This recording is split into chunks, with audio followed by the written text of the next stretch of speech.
ಇದೇ ವಿಷಯದ ಬಗ್ಗೆ ಇವತ್ತು ಚರ್ಚೆ ಮಾಡ್ತೀವಿ. ಹಲವು ಜನ ಗಣ್ಯರು ನಮ್ಮ ಜೊತೆಗಿರ್ತಾರೆ. ನನ್ನ ಕೊಲೀಗ್ ಪ್ರಶಾಂತ್ ನಾಥು ಇದ್ದಾರೆ. ಪ್ರಶಾಂತ್, ಕಾರ್ಯಕ್ರಮಕ್ಕೆ ಸ್ವಾಗತ. ಇವತ್ತಿನ ಚರ್ಚೆಯಿಂದ ದೂರ ಉಳಿಯುವ ನಿರ್ಧಾರಕ್ಕೆ, ವಕ್ತಾರರನ್ನು ಕಳಿಸದೇ ಇರುವ ನಿರ್ಧಾರಕ್ಕೆ ಕಾಂಗ್ರೆಸ್ ಬಂದಿದೆ. ಅಶೋಕ್ ಗೌಡ ಅವರು ಬಿಜೆಪಿಯಿಂದ, ಅಶ್ವಿನ್ ಅವರು JDSನಿಂದ ಇದ್ದಾರೆ. ಇಬ್ಬರು ಕಾರ್ಯಕ್ರಮಕ್ಕೆ ಸ್ವಾಗತ. KG ವೆಂಕಟೇಶ್, ಪ್ರಗತಿಪರ ಚಿಂತಕರು, ಶಿವಮೊಗ್ಗದಿಂದ ನಮ್ಮ ಜೊತೆಗೆ ನೇರ ಸಂಪರ್ಕದಲ್ಲಿದ್ದಾರೆ. ವೆಂಕಟೇಶ್ ಅವರೇ, ನಮಸ್ಕಾರ. ತಮಗೂ ನಮಸ್ಕಾರ. ಎಸ್ ಪ್ರಶಾಂತ್, DK ಶಿವಕುಮಾರ್ ಅವರು ಯೋಚನೆ ಮಾಡುವ ರೀತಿ, ಅವರು ನಿರ್ಧಾರಗಳನ್ನು ತೆಗೆದುಕೊಳ್ಳುವ ರೀತಿ, ಮುಖ್ಯಮಂತ್ರಿ ಆಗುವುದಕ್ಕಿಂತ ಮೊದಲಿಂದನೂ ನಾವು ನೋಡಿದ್ದೀವಿ. ಅವರೊಂದು ಅಗ್ರೆಸಿವ್ ಡೆವಲಪ್ಮೆಂಟು, ಈ ಕ್ಯಾಪಿಟಲಿಸಮ್ಮು, ಕ್ರೋನಿ ಕ್ಯಾಪಿಟಲಿಸಮ್ ಥರದ ಚರ್ಚೆಗೆ ಹೋಗದೆ ಅಗ್ರೆಸಿವ್ ಡೆವಲಪ್ಮೆಂಟ್ ಮೂಲಕ ಜನರ ಬದುಕಿನಲ್ಲಿ ಬದಲಾವಣೆ ತರಬೇಕು ಅನ್ನುವ ಅಭಿಪ್ರಾಯದವರು.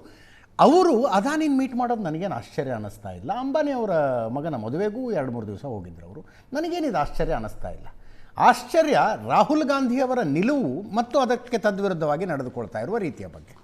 ಅದೇ ಮುಖ್ಯಮಂತ್ರಿ DK ಶಿವಕುಮಾರ್ ಅಧಿಕಾರ ವಹಿಸಿಕೊಳ್ಳುವ ಮುಂಚೆ ಕೂಡ ಹೇಳಿದ್ದಾರೆ, ಅವರು ನಾನು ಬಿಸ್ನೆಸ್ ಮ್ಯಾನು, ಅವ್ರು ಹೇಳ್ತಾರಲ್ಲ, by profession I am A business man, by passion I am A politician, education, ಅವರು ತಮ್ಮ ನಿಲುವನ್ನು ಅನೇಕ ಬಾರಿ ಸ್ಪಷ್ಟಪಡಿಸಿದ್ದಾರೆ. DK ಶಿವಕುಮಾರ್ ಕಳೆದ 2 ತಿಂಗಳಲ್ಲಿ I am A pragmatic politician ಅನ್ನೋದನ್ನು ಭಾಳ ಮತ್ತೆ ಮತ್ತೆ ಮತ್ತೆ ಮತ್ತೆ ಒತ್ತಿ ಹೇಳ್ತಿದ್ದಾರೆ. ಸದನದಲ್ಲೂ ಕೂಡ ಅವರು ಅದನ್ನು ಹೇಳಿದರು.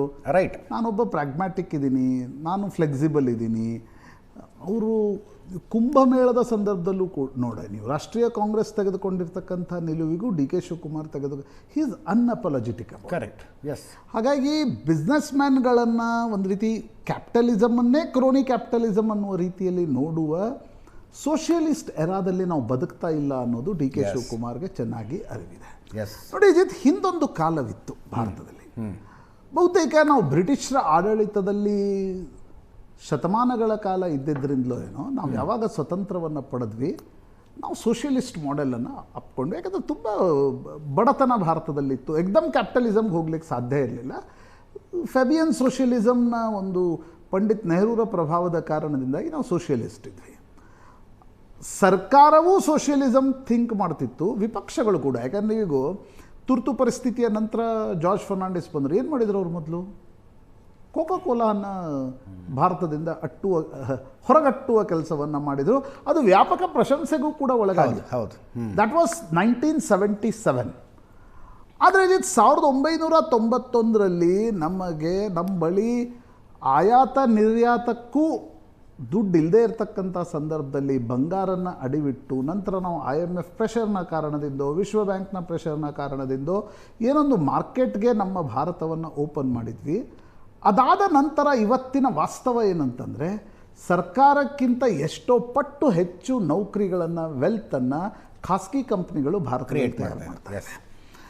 ಇವತ್ತಿನ ಪರಿಸ್ಥಿತಿಯಲ್ಲಿ ನೀವು ಜಾರ್ಜ್ ಫರ್ನಾಂಡಿಸ್ ಕಾಲದಲ್ಲಿ ನಾವಿಲ್ಲ. ಅದೇ ಮಾದರಿಯಲ್ಲಿ ಇಲ್ಲ, ಆಲ್ ಕ್ಯಾಪಿಟಲಿಸಮ್ ಇಸ್ ಕ್ರೋನಿ ಕ್ಯಾಪಿಟಲಿಸಮ್ ಅಂತಕ್ಕಂಥ ಒಂದೇ ಬ್ರಷ್ನಿಂದ ಟೀಕೆ ಮಾಡುವ ರಾಹುಲ್ ಗಾಂಧಿ ಅವರ ಸ್ವಭಾವ ಏನಿದೆ. ನಾನು ನೋಡಿ, ಈಗ ಮಧುಲಿಮಯೇ ದಂಡವತೆ ಇವತ್ತು ಬದುಕಿದ್ರು ಅಥವಾ ಪ್ರಕಾಶ್ ಕಾರಟ್ ಟೀಕೆಗಳನ್ನು ಮಾಡ್ತಿದ್ರೆ ನಾನು ಪ್ರಶ್ನೆ ಮಾಡ್ತಿರ್ಲಿಲ್ಲ. ಯಾಕಂದರೆ ಸಿದ್ಧಾಂತ, ಅವ್ರ ಸಿದ್ಧಾಂತ ಇದೆ. ಅವರು ವಿಪಕ್ಷದಲ್ಲಿದ್ದಾಗ, ಸರ್ಕಾರದಲ್ಲಿದ್ದಾಗ ಅದೇ ಸಿದ್ಧಾಂತವನ್ನು ಅಳವಡಿಸ್ಕೊಂಡಿದ್ದಾರೆ. ವೆಸ್ಟ್ ಬೆಂಗಾಲ್ ಇರ್ಬೋದು, ಕೇರಳದಲ್ಲೂ ಇರ್ಬೋದು. ಹೌದು. ಆದರೆ ಕಾಂಗ್ರೆಸ್ ಗ್ಲೋಬಲೈಸೇಷನ್ಗೆ ಭಾರತವನ್ನು ತೆರೆದಿಟ್ಟವರು ನಾವು ಅಂತಕ್ಕಂಥದ್ದನ್ನು, ಡಾಕ್ಟರ್ ಮನಮೋಹನ್ ಸಿಂಗ್ರ ಹೆಸರನ್ನು ಹೇಳಿ ಓಟು ಪಡೆದ ಕಾಂಗ್ರೆಸ್ ಇವತ್ತು ಏಕಾಏಕಿ ರಾಹುಲ್ ಗಾಂಧಿ ಇಲ್ಲ, ಕ್ಯಾಪಿಟಲಿಸಮ್, ಕ್ರೋನಿ ಕ್ಯಾಪಿಟಲಿಸಮ್, ಅದಾನಿ ಅಂಬಾನಿ ಅಂದರೆ ಒಂದು ರೀತಿ ವಿಲನ್ಗಳು ಅನ್ನುವ ರೀತಿಯಲ್ಲಿ ಬಣ್ಣಿಸ್ತಾ ಹೋದರು. ಪೊಲಿಟಿಕಲ್ ಕಾರಣಕ್ಕೋಸ್ಕರ ಮಾತ್ರ ಬಣ್ಣಿಸ್ತಿದ್ದಾರೆ ಅನ್ನೋದು DK ಶಿವಕುಮಾರ್ ಮತ್ತು ಅದಾನಿ ಭೇಟಿಯಿಂದ, ರೇವಂತ್ ರೆಡ್ಡಿ ಅದಾನಿ ಭೇಟಿಯಿಂದ ಸ್ಪಷ್ಟವಾಗ್ತಾ ಹೋಗ್ತಾ ಇದೆ. ಮಹಾರಾಷ್ಟ್ರದಲ್ಲೂ ನಾವು ನೋಡಿದ್ವಿ, ಶರದ್ ಪವಾರ್ ಮತ್ತು ಅದಾನಿ ಅಂಬಾನಿಗೆ ಯಾವ ಸಂಬಂಧಗಳಿವೆ ಅನ್ನೋದು ಇಬ್ಬರ ಮಕ್ಕಳ ಮದುವೆಯ ಸಂದರ್ಭದಲ್ಲಿ ಸ್ಪಷ್ಟವಾಗ್ತಾ ಹೋಗಿದೆ. And nothing wrong in this. ಇವತ್ತು DK ಶಿವಕುಮಾರ್ ಏನೋ ಅದಾನಿಯನ್ನು ಭೇಟಿ ಆಗಿಬಿಟ್ರು, ಬಹಳ ದೊಡ್ಡ ತಪ್ಪಾಯಿತು. I am not saying this. ಆದರೆ ರಾಹುಲ್ ಗಾಂಧಿ ಅವರು ಅದಾನಿ ಅಂಬಾನಿ ಮತ್ತು ಒಟ್ಟಾರೆ ಕ್ಯಾಪಿಟಲಿಸಮ್ನ ಬಗ್ಗೆ ಇರುವ ತಮ್ಮ ನಿಲುವನ್ನು ರೀವಿಸಿಟ್ ಮಾಡ್ಕೋಬೇಕಾ ಅನ್ನೋದು ರೀವಿಸಿಟ್ ಮಾಡ್ಕೋಬೇಕು ಅನ್ನೋದು ಪ್ರಶ್ನೆ ಇಲ್ಲ. 1970ರಿಂದ 80ರವರೆಗೆ ಲೈಸೆನ್ಸ್ ರಾಜ್ನ ಸಂದರ್ಭದಲ್ಲಿ ಧೀರುಭಾಯ್ ಅಂಬಾನಿಯವರ ರೈಸ್ ಆಯಿತು ಭಾರತ. ಎಸ್. ಯಾರಿದ್ರು ಆಗ ಅಧಿಕಾರದಲ್ಲಿ? ರೈಟ್. ನಾನು ಅವರಿಂದ ಫಲಾನುಭವಿಗಳ ಹೆಸರನ್ನ ಹೇಳಲಿಕ್ಕೆ ಹೋಗಲ್ಲ, ಈಗ ಅವರಿಲ್ಲ ಯಾರು.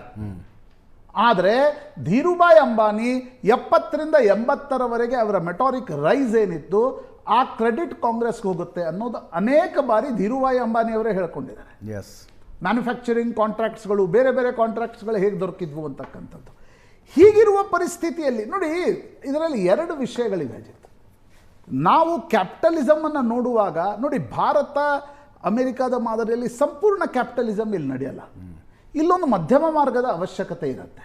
ಸಂಪೂರ್ಣ ಸೋಷಿಯಲಿಸಮ್ ಇವತ್ತಿನ ಕಾಲದಲ್ಲಿ ನಡೆಯಲ್ಲ, ಹಾಳಾಗೋದು ಆ ದೇಶಗಳು. ಆಗಿರುವ ಪರಿಸ್ಥಿತಿಯಲ್ಲಿ ವಿಪಕ್ಷಗಳು ಅಥವಾ ಯಾವುದೇ ಪೊಲಿಟಿಕಲ್ ಪಾರ್ಟಿ ಇರ್ಬೋದು, ಮಾಧ್ಯಮಗಳು ಅದನ್ನು ಹೇಗೆ ನೋಡಬೇಕು ಅಂತಂದರೆ, ಒಂದು ವೇಳೆ ಕಾಂಟ್ರಾಕ್ಟ್ ಕೊಡುವಾಗ, ಒಂದು ವೇಳೆ ಬಿಸ್ನೆಸ್ ಮಾಡುವಾಗ ನಿಯಮಗಳನ್ನು ಉಲ್ಲಂಘಿಸಿ ಎತ್ತಬೇಕತ್ತ ಸರ್ಕಾರ ಎಲ್ಲವನ್ನ ಒಯ್ದು ಕೊಡ್ತಕ್ಕಂಥ ಪರಿಸ್ಥಿತಿಯಲ್ಲಿ ನಿಮ್ಮ ಬಳಿ ಸಾಕ್ಷ್ಯಗಳು ಉಂಟಾ, ಆಗ ನೀವು ಟೀಕೆ ಮಾಡೋದು ಅವಶ್ಯಕತೆ ಇದೆ, ಮಾಧ್ಯಮಗಳು ಸೇರಿದಂತೆ.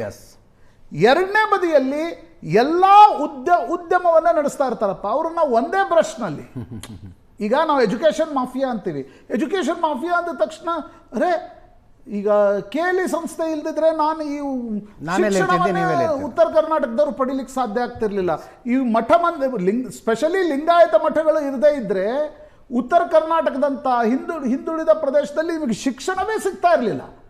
ಮೈಸೂರು ಕರ್ನಾಟಕ ಬಿಟ್ಬಿಡಿ, ಮೈಸೂರು ಮಹಾರಾಜರ ಪರಿಧಿಯಲ್ಲಿ ಇನ್ನೂ ಸರ್ಕಾರಗಳು ಗಟ್ಟಿಯಾಗಿದ್ವು, ಪರಿಸ್ಥಿತಿ ಬೇರೆ ಇತ್ತು. ಉತ್ತರ ಕರ್ನಾಟಕದಲ್ಲಿ ಸಾಧ್ಯ ಆಗ್ತಿರ್ಲಿಲ್ಲ. ಹೀಗಾಗಿ ಉದ್ಯಮ ಇರಲಿ, ಎಜುಕೇಷನ್ ಇರಲಿ, ಮೀಡಿಯಾನೂ ಇರಲಿ, ಎಲ್ಲರನ್ನ ಒಂದೇ ಬ್ರಷ್ನಲ್ಲಿ ಬಡಿಯೋದಿದೆ ಅಲ್ವಾ, ಅದು ನಿಮ್ಮ ಪಕ್ಷದ ಸರ್ಕಾರಗಳು ಬಂದಾಗಲೇ ನಡೆಯಲ್ಲ ಅನ್ನೋದು. ಇವತ್ತು DK ಶಿವಕುಮಾರ್ ಸುರಂಗ ಮಾರ್ಗದ ಕಾಂಟ್ರಾಕ್ಟ್ ಅದಾನಿಗೆ ದೊರಕತಕ್ಕಂಥದ್ದಿರ್ಬೋದು, ಕೇರಳದಲ್ಲಿ ಕಾಂಗ್ರೆಸ್ ಅಶೋಕ್ ಗೆಹ್ಲೋಟ್ ಇರ್ಬೋದು, ರೇವಂತ್ ರೆಡ್ಡಿ ಇರ್ಬೋದು. ಹೌದು, ಇವತ್ತು ಆ ರೀತಿಯ ಕಾಲಘಟ್ಟದಲ್ಲಿ ನಾವು ಬದುಕ್ತಿದ್ದೀವಿ. ಸುಮ್ಮನೆ ರಾಜಕೀಯ ಕಾರಣಕ್ಕೋಸ್ಕರ ಬೊಬ್ಬೆ ಹೊಡೆಯೋದ್ರಲ್ಲಿ ಅರ್ಥ. ಎಸ್ ಅಶೋಕ್ ಗೌಡ್ರೆ, ನನಗೆ ನಿಮ್ಮ ಘೋಷಣೆ ಅರ್ಥ ಆಗಲಿಲ್ಲ ಇವತ್ತು, ನಿಮ್ಮ ಪಕ್ಷದವರ ಘೋಷಣೆ ಏನು, ಅದಾನಿಗೆ ಟಿಕೆಟ್ಟು ಜನರಿಗೆ ಬಿಸ್ಕೆಟ್ಟು ಅಂತ ವಿರೋಧ ಮಾಡ್ತೀರಾ ಇದನ್ನ? ಅಲ್ಲ, ವಿರೋಧ ಖಂಡಿತವಲ್ಲೂ ಮಾಡ್ತೀವಿ. ಅದಾನಿಗೆ ಟಿಕೆಟ್ಟು ಜನರಿಗೆ ಬಿಸ್ಕೆಟ್ಟು ಅನ್ನೋ ಘೋಷಣೆ ಅದು ಕಾಂಗ್ರೆಸ್ಸಿಗರಿಗೆ ಗೊತ್ತಾಗಬೇಕು ಯಾವ ಕಾಂಟೆಕ್ಸ್ಟ್ ಅಲ್ಲಿ ಹೇಳ್ತೀವಿ ಅಂತ. ಒಂದು, ಅದಕ್ಕಿಂತ ಹಿಂದೆ ತಾನೇ ಪಾರ್ಕ್ನ ವಿಚಾರವಾಗಿ ನಮ್ಮ ಸದನದಲ್ಲಿ ನಡೀತಾ ಇತ್ತು. ಪಾರ್ಕ್ 5% ಏನು ಕಮರ್ಷಿಯಲೈಸ್ ಮಾಡ್ತೀವಿ ಅಂತ ಆ ಕಾಂಟೆಕ್ಸ್ಟ್. ಆದರೆ ನಾನು ಈಗ ಇದೇ ಆಯಾಮ ಇಟ್ಕೊಂಡು 5 ಡಿಫ್ರೆಂಟ್ ವೇಸ್ನಲ್ಲಿ ನಮ್ಮ ವಿಶ್ಲೇಷಣೆ ಏನು ಅಂತ ಹೇಳಿದ್ರೆ, ಯಾವ್ಯಾವ ರಾಜ್ಯದಲ್ಲಿ ಎಷ್ಟೆಷ್ಟು ಇನ್ವೆಸ್ಟ್ಮೆಂಟ್ನ ಕಾಂಗ್ರೆಸ್ ನೇತೃತ್ವದಲ್ಲಿ ಇರ್ತಕ್ಕಂಥ ರಾಜ್ಯಗಳಲ್ಲಿ ಅದಾನಿಯವರು ಮಾಡಿದ್ದಾರೆ ಅಂತ. ತೆಲಂಗಾಣದಲ್ಲಿ ಕಳೆದ 30 ತಿಂಗಳಲ್ಲಿ 12,400 ಕೋಟಿ, ಕರ್ನಾಟಕದಲ್ಲಿ 28,000 ಕೋಟಿ, ಕರ್ನಾಟಕ 2013ರಿಂದ 18 ಸಿದ್ದರಾಮಯ್ಯನವ್ರ ಕಾಲದಲ್ಲಿ 21,000 ಕೋಟಿ, ರಾಜಸ್ಥಾನ ಅಶೋಕ್ ಗೆಹ್ಲೋಟ್ ಸರ್ಕಾರ ಇದ್ದಾಗ 65,000 ಕೋಟಿ. ಅದಾದಮೇಲೆ ತಮಿಳ್ನಾಡಲ್ಲಿ ಅಂದರೆ ಏನು ಇಂಡಿಕೂಟ ಇದೆ 42,700 ಕೋಟಿ DMK ಸರ್ಕಾರ ಇದ್ದಾಗ, ಕೇರಳದಲ್ಲಿ 35,000 ಕೋಟಿ ಲೆಫ್ಟಿಸ್ಟು ಅಂದರೆ ಯಾರು ಅಟ್ಯಾಕ್ ಮಾಡದೇ ಇರಲಿ ಅಂತ ಹೇಳ್ತೀನಿ. HP ಹಿಮಾಚಲ್ ಪ್ರದೇಶ 10,000 ಕೋಟಿ, ಪಂಜಾಬ್ ಆಮ್ ಆದ್ಮಿ ಪಾರ್ಟಿಯವರು ಹೇಳ್ತಿರ್ತಾರೆ 10,000 ಕೋಟಿ, ವೆಸ್ಟ್ ಬೆಂಗಾಲ್ 10,000 ಕೋಟಿ. ಇದು ಒಂದು ಆಯಾಮ ರಾಜ್ಯಗಳದು. ತದನಂತರದಲ್ಲಿ ಕಾಂಗ್ರೆಸ್ನಲ್ಲಿರ್ತಕ್ಕಂತಹ ಈಗ ನಾತು ಅವರು ಹೇಳ್ತಾ ಇದ್ರು ಏನು ಅದಾನಿಯವ್ರ ಬಗ್ಗೆ ಹೇಳೋದು. ಆದರೆ ಕಾಂಗ್ರೆಸ್ನವರಿಂದ ಯಾರ್ಯಾರಿಗೆ ಯಾವ್ಯಾವ ಕಾಲದಲ್ಲಿ ಯಾವ್ಯಾವ ಬಿಸ್ನೆಸ್ ಮೆನ್ನು ಕ್ಲೋಸ್ ಆಗಿದ್ರು ಅಂತ ಹೇಳಿ, ಬಿರ್ಲಾ ಅವರು ನೆಹರೂಗೆ ಕ್ಲೋಸ್ ಆಗಿದ್ರು, ಹಾಗೆ ಟಾಟಾ ಅವರು ಅವ್ರ ರೈಸೂ ಸಹ ಹಾಗೆ ಆಯಿತು ಅಂತ ಹೇಳಿ ನಾವು ಎಲ್ಲ ಇದರಲ್ಲಿ ಓದಿರ್ತಕ್ಕಂಥದ್ದು. ರಿಲಯನ್ಸ್ ಅವರು ಈಗ ನಾತು ಅವರು ಹೇಳಿದಾಗಲೇ GMR GVK UPA 1 and 2ನಲ್ಲಿ ಯಾವ ರೀತಿ ರೈಸ್ ಆಯಿತು, ಯಾವ ರೀತಿ ಕ್ಯಾಪಿಟಲ್ ಅವ್ರಿಗೆ ಕ್ರಿಯೇಟ್ ಆಯಿತು ಸೋನಿಯಾ ಗಾಂಧಿ ಕಾಲದಲ್ಲಿ. ವೇದಾಂತು ಇದ್ಯಾರದು. ತದನಂತರದಲ್ಲಿ ನೀವು ಅಕಸ್ಮಾತ್ ಗೂಗಲ್ ಮಾಡಿ ನೋಡಿದ್ರೆ, ನಾನು ತುಂಬ ಅಶ್ವಿನ್ಗೆ ಹೇಳ್ತಾ ಇದ್ದೆ, ನೀವು ಗೂಗಲ್ ಮಾಡಿ ನೋಡಿದ್ರೆ ಯಾರದ್ದೋ ಅವಧಿಯಲ್ಲಿ ಯಾರದೋ ಗ್ರೋತ್ ಆದ್ರೆ ಮಹಾಪರಾಧ ಅಲ್ಲ ಅದು, ಯಾವುದಾದ್ರೂ ನಿಯಮಗಳ ಉಲ್ಲಂಘನೆ ಆದ್ವಾ ಕಾನೂನಿನ ಉಲ್ಲಂಘನೆ ಆದ್ವಾ ಅದನ್ನ ಹೇಳಿ. ನಾನು ಖಂಡಿತವಾಗ್ಲೂ ಹೇಳ್ತೇನೆ, ಇವ್ರದ್ದೆಲ್ಲ ಗ್ರೋತ್ನ ನಾನು ಹೇಳ್ತಿರೋದು ಇವರಿಂದಾನೇ ಆಯ್ತು ಅಂತ ಹೇಳ್ತಿಲ್ಲ. ಆದ್ರೆ ಏನ್ ಹೇಳ್ತೀನಿ, ಒಬ್ಬ ಮನುಷ್ಯನಿಗೆ ಶ್ರೀಮಂತಿಕೆ ಬರುವುದೇ ಮಹಾಪರಾಧ ಅನ್ನೋ ಮನಸ್ಥಿತಿ. GMR growth, GVK growth, Tata growth, Birla ಗ್ರೋತ್ನ, ರಿಲಯನ್ಸ್ ಗ್ರೋತ್ನ ರಾಹುಲ್ ಗಾಂಧಿಗೆ ಹೇಳ್ತಾ ಇದ್ದೀನಿ, ಕಾಂಗ್ರೆಸ್ನ ಮನಸ್ಥಿತಿ ಇದೆಯಲ್ಲ ಅವ್ರಿಗೆ ಹೇಳ್ತಾ ಇದ್ದೀನಿ. ಇರಲಿ ಒಂದು ಕಡೆಗೆ, ಟಾಪ್ 5 ಬಿಸ್ನೆಸ್ ಮೆನ್ ಇನ್ ಕಾಂಗ್ರೆಸ್ ಅಂತ ಪಾರ್ಟಿ ಅಂತ ಹುಡುಗ್ರೆ ಫಸ್ಟ್ ಯಾರು ಬರುತ್ತೆ ಗೊತ್ತಾ? DK ಶಿವಕುಮಾರ್ದು ಬರ್ತಾ ಇದೆ, ನವೀನ್ ಜಿಂದಾಲ್ದು ಬರ್ತಾ ಇಲ್ಲ, DK ಶಿವಕುಮಾರ್ದು ಬರ್ತಾ ಇದೆ.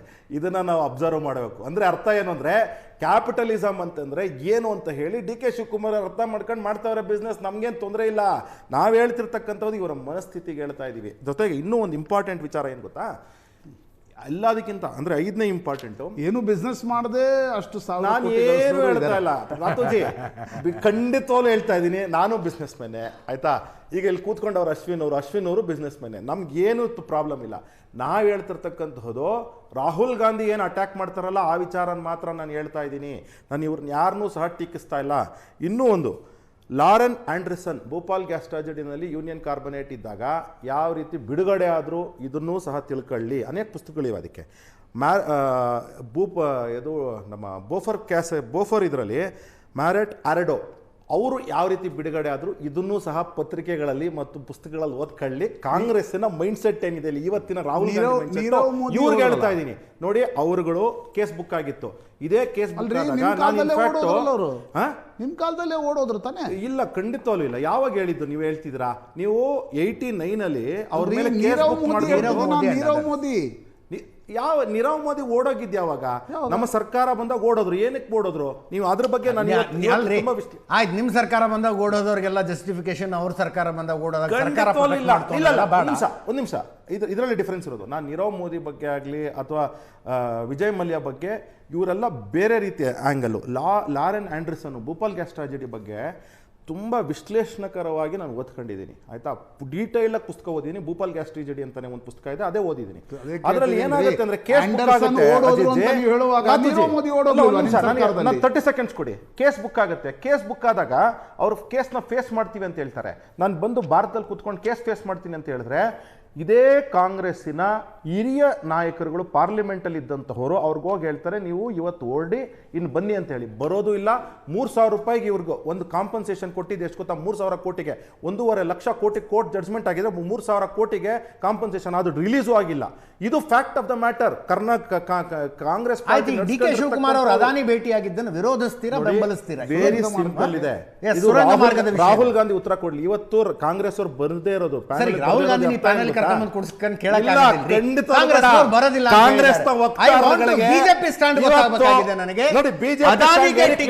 ಜನರಿಗೆ ಬಿಸ್ಕತ್ತು ನಿಮ್ಮ ಘೋಷಣೆ ಆಗಿತ್ತು.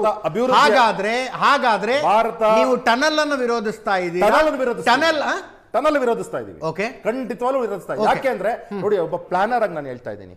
ಒಬ್ಬ ಪ್ಲಾನರ್ ಆಗಿ ನನ್ನ ಎಲ್ಲ ಟ್ರಾನ್ಸ್ಪೋರ್ಟೇಷನ್ ಪ್ಲಾನರ್ಸ್ ಇನ್ಕ್ಲೂಡಿಂಗ್ ನೆದರ್ಲ್ಯಾಂಡ್ಸಲ್ಲಿರೋ ನನ್ನ ಪ್ರೊಫೆಸರ್ಸ್ ಹತ್ರ ಮಾತಾಡಿ, ಸೆಪ್ಟಲ್ಲಿರೋ ನನ್ನ ಪ್ರೊಫೆಸರ್ಸ್ ಹತ್ರ ಮಾತಾಡಿ, ಕಂಪ್ಲೀಟ್ ರಿಪೋರ್ಟ್ ತರಿಸ್ಕೊಂಡು ಅವ್ರಿಗೂ ರಿಪೋರ್ಟ್ ಕಳಿಸಿ ಓದ್ಕೊಂಡು ಅದಾನಿಯನ್ನ ಭೇಟಿ ಆಗೋದಕ್ಕೆ ರಾಹುಲ್ ಗಾಂಧಿ ಅವರ ಪರ್ಮಿಷನ್ ತಗೊಂಡಿದ್ದಾರಾ ಅಂತ ಬಿಜೆಪಿ ಅವರು ಕೇಳಿದ್ರು. ಡಿ ಕೆ ಶಿವಕುಮಾರ್ ರಾಹುಲ್ ಗಾಂಧಿ ಅವರ ಪರ್ಮಿಷನ್ ತಗೊಂಡಿದ್ದಾರಾ ಅಂತ. ಹಂಗೆ ಟನಲ್ ಅನ್ನು ವಿರೋಧಿಸೋದಕ್ಕೆ ಮೋದಿ ಪರ್ಮಿಷನ್ ನೀವು ತಗೊಂಡಿದ್ದೀರಾ? ನೋಡಿ, ಟನಲ್ ಅನ್ನ ಸೈಂಟಿಫಿಕ್ ಆಗಿ ನಾನು ಬೇಕಂದ್ರೆ ನಿಮಗೆ ವಿವರಣೆ ಕೊಟ್ಟು ಹೇಳ್ತೀನಿ ಏನಕ್ಕೆ ವಿರೋಧಿಸ್ತಾ ಇದ್ದೀನಿ ಅಂತ ಹೇಳಿ. ನಮ್ಮ ವಿರೋಧ ಏನಿದೆ ಪಾರ್ಟಿನಲ್ಲೂ ಚರ್ಚೆ ಆಗಿದೆ, ನಾವು ವಿರೋಧಿಸ್ತಾ ಇದ್ದೀವಿ. ಯಾಕೆ ಅಂತ ಹೇಳಿದ್ರೆ ಅದರ ಅವಶ್ಯಕತೆ ಏನಿದೆ, ಟನಲ್ ರೋಡಿನ ಅವಶ್ಯಕತೆ ಬದಲು ನೀವು ಸಿಗ್ನಲ್ ಫ್ರೀ ಕಾರಿಡಾರ್ ಮಾಡಬೇಕು, ಆಮೇಲೆ ಪಬ್ಲಿಕ್ ಟ್ರಾನ್ಸ್ಪೋರ್ಟೇಷನ್ ಇಂಪ್ರೂವ್ ಮಾಡಬೇಕು ಅಂತಕ್ಕಂಥದ್ದು ಸ್ಟ್ಯಾಂಡ್ನ ಪ್ರತಿಯೊಬ್ಬ ಟ್ರಾನ್ಸ್ಪೋರ್ಟೇಷನ್ ಪ್ಲಾನರು ಹೇಳ್ತಾ ಇರೋದು. I am also A qualified planner ಆಯ್ತಾ, ಫ್ರಮ್ ಸೆಪ್ಟ್ ಅಹಮದಾಬಾದ್ ಆಯ್ತಾ. ಅದರಿಂದ ನಾನು ಹೇಳ್ತಾ ಇದ್ದೀನಿ, ಈ ಟನಲ್ ರೋಡಿಂದ ಬೆಂಗಳೂರಿಗೆ ಯಾವುದೇ ರೀತಿ ಹೆಲ್ಪ್ ಆಗೋದಿಲ್ಲ. ಮ್ಯಾಕ್ಸಿಮಮ್ 3 ವರ್ಷ. ಇವತ್ತು ನೀವೇನಾದ್ರೂ 2026 ಮಾಡ್ತಿದ್ದೀವಿ, 2029 ಕಂಪ್ಲೀಟ್ ಮಾಡಿದ್ರೆ ಔಟ್ಡೇಟೆಡ್ ಪ್ರಾಜೆಕ್ಟ್ ಕೊಡ್ತಾ ಇರೋದಕ್ಕಲ್ಲ ಟನಲ್ಗೆ ವಿರೋಧ. Exactly exactly. ಏನು ತಪ್ಪು? ಮುಖ್ಯಮಂತ್ರಿಗಳು ಒಬ್ಬ ಇಂಡಸ್ಟ್ರಿಯಲಿಸ್ಟ್ನ ಭೇಟಿ ಆದ್ರಪ್ಪ, 22,000 ಕೋಟಿದು ಒಂದು ಪ್ರಾಜೆಕ್ಟ್ ಮಾಡೋದು ಕೊಟ್ಟಿದ್ದಾರೆ. ಅದಾನಿಯನ್ ಕರ್ನಾಟಕಕ್ಕೆ ಉಪಕಾರ ಮಾಡ್ತಿಲ್ಲ. It is is business. ರಾಜ್ಯ ಕೊಟ್ಟಿರುವ ದುಡ್ಡಿನಲ್ಲಿ ನಮ್ಗೊಂದು ಟನಲ್ ಮಾಡಿ ಕೊಡ್ತಾರೆ. ಇನ್ ಆಲ್ ಪ್ರೊಬಾಬಿಲಿಟಿ ಟೆಂಡರ್ ಅವ್ರಿಗೆ ಆಗುವ ಪಾಸಿಬಿಲಿಟಿ ಇದೆ. 18,000 ಕೋಟಿ ಇದ್ದಿದ್ದು 22,000 ಕೋಟಿಗೆ ಮಾಡ್ತಾ ಇದ್ದಾರೆ. ಅಷ್ಟು ಎಕ್ಸ್ಪರ್ಟೈಸ್ ಇರುವಂಥ ಇನ್ನೊಂದು ಕಂಪನಿ ಸದ್ಯಕ್ಕೆ ಅದನ್ನು ಮಾಡ್ತೀವಿ ಅಂತ ಬರ್ತಾ ಇಲ್ಲ. ಏನು ತಪ್ಪು ಒಬ್ಬ ಮುಖ್ಯಮಂತ್ರಿ ಭೇಟಿ ಆದರೆ? ಕಾಂಗ್ರೆಸ್ ಅವರು ಏನಕ್ಕೆ ಬಂದಿಲ್ಲ ಸರ್? ಯಾವುದಕ್ಕೆ ವಕ್ತಾರಗಳೇನಕ್ಕೆ ಬಂದಿಲ್ಲ? ಬಂದಕ್ಕೆ ಅಲ್ಲ, ಅಲ್ಲೇ ಗೊತ್ತಾಯ್ತಲ್ಲ ಸರ್. ಬಂದಕ್ಕೆ ತಪ್ಪು ಮಾಡ್ತಿದ್ದೀವಿ. ಕಳೆದ 24 ಗಂಟೆನಲ್ಲಿ ತಪ್ಪಾಗಿದೆ ಅಂತ ಕಾಂಗ್ರೆಸ್ ಅವ್ರಿಗೆ ಅರಿವಾಗಿದ್ಕೆ ತಾನು ಇವತ್ತು ಬಂದಿಲ್ಲ. ದಿನ ಬೆಳಗ್ಗೆ ಆದರೂ ಹೇಳ್ತಾ ಇದ್ರು, ವಕ್ತಾರರಿಂದ ಹಿಡಿದು ಕಾಂಗ್ರೆಸ್ನಲ್ಲಿರೋ ಶಾಸಕರು ಸಚಿವರೆಲ್ಲ ಬಂದು ಇದೇ ಡಿಬೇಟ್ಗಳಲ್ಲಿ ಹೇಳ್ತಿದ್ರು, ಎಲ್ಲ NDA ಸರ್ಕಾರ ಅಂಬಾನಿ ಅದಾನಿಗೆ ಗುತ್ತಿಗೆ ಕೊಟ್ಬಿಟ್ಟಿದೆ ಅಂತ ಹೇಳ್ತಿದ್ರು. ಇವತ್ತು ಅವ್ರು ತಪ್ಪಾಗಿಲ್ಲ ಅಂದರೆ ಅವ್ರು ಯಾಕೆ ಬಂದಿಲ್ಲ? ಇಲ್ಲೇ ಗೊತ್ತಾಗಿದೆ, ಪ್ರೈಮರಿ ಇನ್ವೆಸ್ಟಿಗೇಷನಲ್ಲಿ ಗೊತ್ತಾಗಿದೆ ಕಾಂಗ್ರೆಸ್ ಅವ್ರು ತಪ್ಪು ಮಾಡ್ಕೊಂಡಿದ್ದಾರೆ. ಮೊನ್ನೆ ನಾನು ಪುನಃ ನಮ್ಮ ಕುಮಾರಣ್ಣವ್ರ ಬಗ್ಗೆ ಇಲ್ಲಿ ಹೇಳ್ತೀನಿ ಅಂತ ತಪ್ಪು ತಿಳ್ಕೊಳ್ಬೇಡಿ. ಮೊನ್ನೆ ಕುಮಾರಣ್ಣವ್ರು ಸಿಂಪಲ್ಲಾಗಿ ಹೇಳಿದ್ದಾರೆ, ಬರಬೇಕು ಎಲ್ಲ ಬಂಡವಾಳಶಾಹಿಗೆ ಯಾರು ಬಿಸ್ನೆಸ್ ಪರ್ಸನ್ಗಳಿರ್ತಾರೆ ಅವ್ರಿಗೆ ನಾವು ಸಲಹೆ, ಅವ್ರ ಜೊತೆ ನಾವು ಜೊತೆಯಾಗಿ ಹೋದರೆ ಒಂದು ಉತ್ತಮವಾದಂಥ ಸಮಾಜವನ್ನು ನಿರ್ಮಿಸ್ಬೋದು. ಆದರೆ ಕಾನೂನು ವ್ಯಾಪ್ತಿಯೊಳಗೆ ಅಧಿಕಾರಿಗಳ ಜೊತೆ ಸೇರಿ ಒಂದು ವಿಧಾನಸೌಧಕ್ಕೆ ಬಂದರೆ ಚೆನ್ನಾಗಿರುತ್ತೆ. ಈಗಾಗಲೇ ರಿಯಲ್ ಎಸ್ಟೇಟ್ ಮುಖ್ಯಮಂತ್ರಿ ಅಂತ ಅವರೇ ಹೇಳ್ಕೊಳ್ಳೋದ್ರಿಂದ ಸನ್ಮಾನ್ಯ ಡಿ ಕೆ ಶಿವಕುಮಾರ್ ಅವರು ಬಿಡದಿನ ರಿಯಲ್ ಎಸ್ಟೇಟ್ ಮಾಡ್ತಿದ್ದಾರೆ, ನೈಸ್ನ ರಿಯಲ್ ಎಸ್ಟೇಟ್ ಮಾಡ್ತಿದ್ದಾರೆ, ಟನಲ್ನ ರಿಯಲ್ ಎಸ್ಟೇಟ್ ಮಾಡ್ತಿದ್ದಾರೆ. ಅಲ್ಲಲ್ಲ ಅಫಿಷಿಯಲ್ ಭೇಟಿ ಅಲ್ಲ, ಇವಾಗ ಸೌಹಾರ್ದದ ಭೇಟಿ ಅಂತಾರಪ್ಪ ಮುಖ್ಯಮಂತ್ರಿಗಳು. ಸೌಹಾರ್ದದ ಭೇಟಿ ಮನೆಯಲ್ಲಿ ಡಿ ಕೆ ಶಿವಕುಮಾರ್ ಅವರು ಅದಾನಿ ಅವರು ಕೂತ್ಕೊಂಡು ನಾವು ಟನಲ್ ರೋಡ್ ಬಗ್ಗೆ ನಾವು ಮಾತಾಡ್ಕೊಂಡು ಒಂದು ಕಾಫಿ ಟೀ ಕುಡಿದ್ಬಿಟ್ಟು ಅಥವಾ ಮೈಸೂರು ಬೆಂಗಳೂರಲ್ಲಿ ಇಡ್ಲಿ ಚೆನ್ನಾಗಿರುತ್ತೆ, ಇಡ್ಲಿ ಸಾಂಬಾರು ಕೊಟ್ಟರು ಮನೇಲಿ ಅಂತ ಹೇಳ್ತಾರ? ಹೇಳಲ್ಲ. ಯಾವತ್ತೊಬ್ರು CM ಒಂದು ಸರ್ಕಾರದ ಭಾಗವಾಗಿ ಜನರ ಪರವಾಗಿ ಇರೋಂಥವ್ರು ವಿಧಾನಸೌಧಕ್ಕೆ ಕರೆಸ್ಬೇಕು, ಅಲ್ಲಿ ಚರ್ಚೆಗಳಾಗಬೇಕು, MOUಗಳು ಏನಾದರೂ ಆಗುತ್ತೆ ಅಂದಾಗ ಈ ಡೇಟ್ಗಳಲ್ಲಿ ಆಗಬೇಕು ಅಂತ ನಾವೂ ದೇವರಾಜ ಅರಸ್ ಅವರ ಇತಿಹಾಸ ಅಲ್ಲಿಂದ ತಿಳ್ಕೊಂಡು ಬಂದು ದೇವೇಗೌಡರ ಆದಿಯಾಗಿಯೂ ತಿಳ್ಕೊಂಡಿದ್ದೀವಿ ಸರ್. JH ಪಟೇಲ್ ಅವರು ಮಾಡಿದ್ದಾರೆ.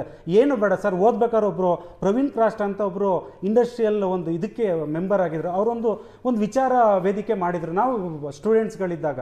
ಅವತ್ತಿಗೆ ಹೇಳ್ತಿದ್ರು, ಒಂದು 18 ವರ್ಷದ ಹಿಂದೆ ಸರ್, ಬೆಂಗಳೂರಲ್ಲಿ ಕರ್ನಾಟಕದಲ್ಲಿ ಟಾಪ್ 100 ಇನ್ವೆಸ್ಟರ್ಸ್ಗಳು ಕರ್ನಾಟಕದಲ್ಲಿ ಉಟ್ಕೋಬೇಕು ಅಂದರೆ ಒಂದು ನಮ್ಮ ರಾಜ್ಯದಲ್ಲೂ ಬೇರೆ ಬಿಜೆಪಿ JDS ನ ನಿಲುವು ಸ್ಪಷ್ಟ ಇದೆ. ಬಿಜೆಪಿ ಅವರು ಈ ಟನಲ್ ನಮಗೆ ಬೇಕಾಗಿಲ್ಲ, ಟನಲ್ ಕಾಂಟ್ರಾಕ್ಟ್ ನೀವು ಅದಾನಿ ಕೊಡ್ತಿರೋ ಇನ್ನೊಬ್ರಿಗೆ ಕೊಡ್ತಿರೋ ಸಂಬಂಧ ಇಲ್ಲ ಅಂತಾರೆ, ಟನಲ್ಲೇ ಬೇಡ ಅಂತ. JDS ನವ್ರು ನೀವು ಟನಲ್ ಬೇಕು ಅಂತೀರಾ ಬೇಡವಾ? ಟನಲ್ ಬೇಕು ಬೇಡ ಅಂತ ಪ್ರಶ್ನೆ ಇಲ್ಲ, ಅದೇ ಪ್ರಶ್ನೆ ಸರ್. ಇವತ್ತು ಸರ್ ಒಂದು ನಿಮಿಷ, ಸಂತೋಷ್ ಲಾಡ್ ಅವ್ರು ಏನು ಹೇಳಿದ್ದಾರೆ ಸರ್, ಮಹಾನ್ ಭ್ರಷ್ಟ ಅದಾನಿ ಅವರು ಬಂದಿದ್ದು ಅವರು ತಪ್ಪು ಅಂತ ಹೇಳಿದ್ದಾರೆ. ಇವತ್ತು ಕಾಂಗ್ರೆಸ್ ಅಲ್ಲೇ ದ್ವಂದ್ವ ನೀತಿ ಇದೆ. ನಾವಿಲ್ಲಿ ವಿರೋಧ ಮಾಡೋದೇನು, ಕಾಂಗ್ರೆಸ್ ವಿರೋಧ ಬೇಕಾ ಬೇಡ ಅನ್ನೋ ವಿಷಯದಲ್ಲಿ ಇನ್ನೂ ಒಂದು ನಿಲುವಿಗೆ JDS ನವರು ಬರಬೇಕು. ಅವ್ರು ಒಂದೇ ಅಬ್ಜೆಕ್ಷನ್ ಅಜಿತ್ ಸರ್, ಇಲ್ಲ ನೀವು ಟನಲ್ ಬೇಡ ಅಂತ ನಾವು ಬೇಡ ಅಂತಾನೆ ಹೇಳೋದು. ನಾನು ಆರಂಭದ 1 ವರ್ಷದ ಹಿಂದೆನೇ ಚರ್ಚೆ ಮಾಡಿದ್ವಿ. ಅಬ್ಜೆಕ್ಷನ್ ಅದಾನಿ ಅವ್ರನ್ನ ವಿಧಾನಸೌಧದಲ್ಲಿ ಭೇಟಿ ಆಗಬೇಕಾಗಿತ್ತು, ಮನೆಯಲ್ಲಿ ಯಾಕೆ ಭೇಟಿ ಆದ್ರು ಅಂತ. ಎಸ್,